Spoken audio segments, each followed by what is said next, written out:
guys, napalong kong video, wala siya na kuan. Na po. Ari uupit. So nangibot sila og uban. Makit Makit-an man jud. Pero sorry na.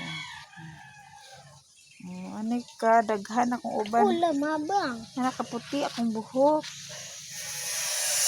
Ito pagulang lang mo.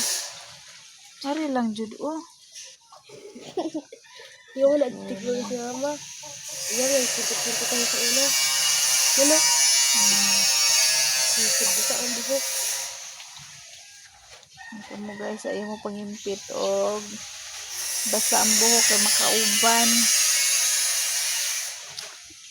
Edad pa lang ko og 19 na nakuuban. Sakit na gid siguro ni sa mga ubanon ba. Pag maglabad akong ulo, managhan akong uban. Kasabaan ka ma.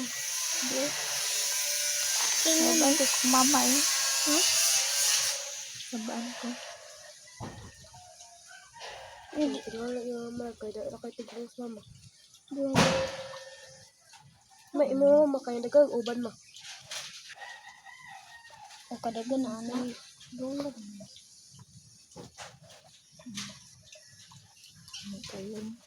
Isa ani mama. Ngayon. Kaya mga wala dito ni.